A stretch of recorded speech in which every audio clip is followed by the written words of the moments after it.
My name is John Stone. I'm a lecturer in transport planning at the University of Melbourne.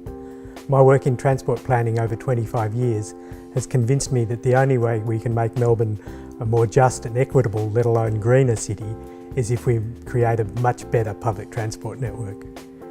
What I want to show you in this talk is that we can do that if we learn the lessons of cities that already have good public transport, and we can do it in a few years and at a cost that we can afford in these difficult economic times. But we can only do this if we stop building motorways like the East-West Link and put all our political and professional efforts into building a great mass transit system for Melbourne. We need a politically and economically irresistible alternative to the East-West Link, but that won't happen if we let current patterns of transport planning or public transport planning as they're done in Melbourne continue. This is a problem that goes deeper than the Liberals and the East-West Link, and that's what I want to explain to you here. We have problems with cost blowing out, both for capital projects and for operations. But to start with capital projects, this is the Melbourne Metro rail plan, and including in it the regional rail link, which goes from Geelong to Southern Cross, bypassing Werribee. We've spent $5 billion on this and it's nearly completed. But was it the best thing we could have done? Was this the only way to get 12 extra metro trains and 5 regional trains per hour in the peaks through to Southern Cross? Was this the best way that we might spend a once-in-a-generation injection of capital into Melbourne's railways? And as we look into the Abbott era, it really does look like it's once in a generation. The thing about the regional rail link is that the planners never really expected it to happen, but politics intervened, and it went from being, in 2006, literally a line on a whiteboard, to 2008, when Kevin Rudd needed a rail project that he could call shovel-ready. Suddenly this became Australia's #1 transport project. But Jim Betts, the Secretary of the Department of Transport at the time, shows here in this quote from the Australian Financial Review that the decisions about the budget were never made on any logical basis. They were stitched up over the phone over the weekend, and as Jim Betts says, numbers were written on the back of an envelope. We also have cost blowouts in the operational side of running our public transport system, in the subsidies that we pay to the franchisees. And this goes right back to the beginning of the franchises in 1999 and 2000. But this graph shows what the Auditor General found in 2006, that subsidies were going up dramatically compared to what was expected, even when the franchises were negotiated in 2005. But if we look at the end of this graph here, we can see the actual payments in 2010 and 2011, and they have gone way off the scale compared to what the Auditor General was looking at back in 2006. We're now actually paying in 2004-2005 dollars over $1 billion to run the tram and train systems, and we're paying a similar amount for the bus systems. Can we have an effective, affordable public transport? Is it inevitable that the cost of running public transport will be like this? Well, the examples from Europe show that this isn't the case. We can look here at the breakdown of the existing public transport subsidies, and we can see that it's not money that's being spent on new services, staff or rolling stock. It's what the Auditor General called securing the franchisee's operation. But there's different ways of spending your money, and if we look at what happens in Europe and compare it to Melbourne, we can see that the relationship between public transport supply, in terms of how much you're spending and how many kilometres of bus, train and tram services you get for your money, and the actual usage of that service is not linear. So Melbourne, as you can see in this table, has a very similar public transport supply to Munich in terms of how many kilometres of rail, tram and bus we have.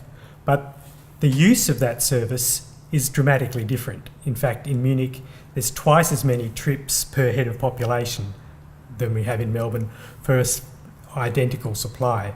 Zurich also shows this trend. While the supply is higher, the usage is even more dramatically higher. So in Zurich, 7.4 trips per service kilometre, in Melbourne 3.3 trips per service kilometre.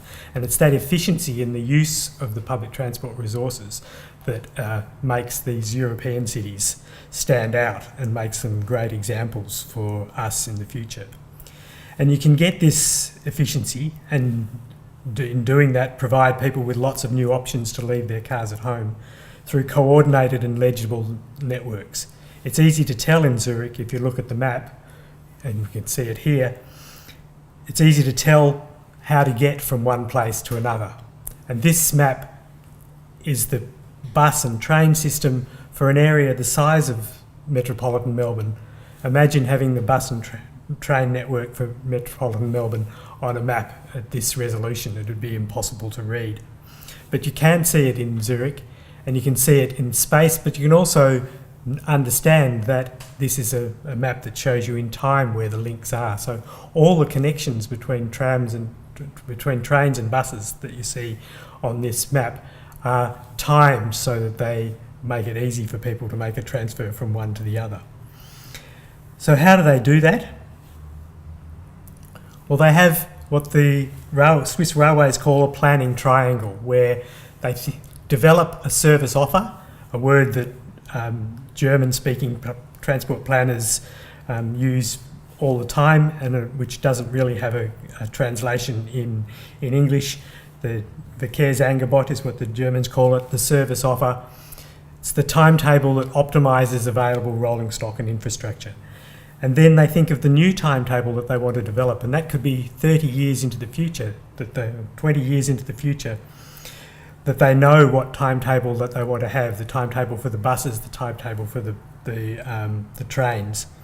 And then they plan what is the cheapest way in terms of signalling, rolling stock, everything that you need to deliver that timetable, and then they work towards that over 20 years. So instead of having a wish list of rail extensions, which you can see on the Public Transport Victoria's website, and it's the map from last year is here. In fact, this only in February 2014, this changed again as they decided a different route for the Melbourne Metro Tunnel. So things come and things go, but we don't ever have a plan for a timetable which we work towards systematically. And in fact, the Melbourne Metro plan, the Metropolitan Plan, the rail plan, is really just an unfunded wish list set up to chase federal money rather than a proper public transport plan. So that's the sort of thing that we need in sort of developing an alternative to the East-West Link. We have to have a real network timetable for bus, train and tram, and then in public we have to design the cheapest infrastructure to support it.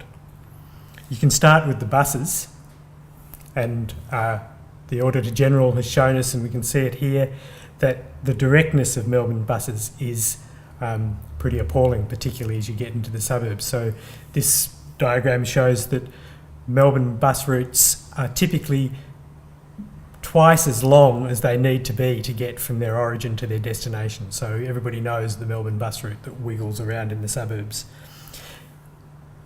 Changing your bus routes is something that can be done in a relatively short time frame.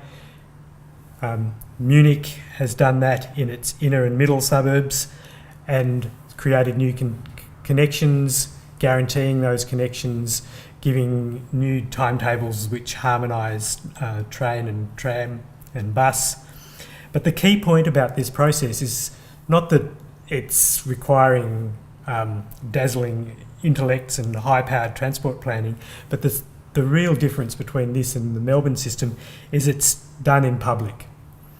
It's not possible in the European systems for an engineer to sit in his office for 2 years and come up with a plan for changing the bus system and then tell people what will happen, at which point they object. You have problems about changing car parking, the whole thing gets politicised and thrown out.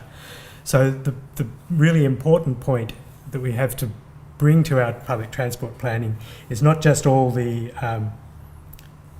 network planning that I've talked about before, but we have to do it in a public way. And as Nietzsche said, power makes you stupid. And what he meant by that was if we allow people in power to do things on their own without that power being challenged, then they'll come up with things which don't meet everybody's needs, which only meet their own needs.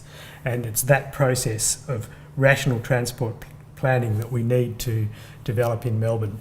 And that will only come if we demand it, and we have the time to do that in November this year. Thanks very much.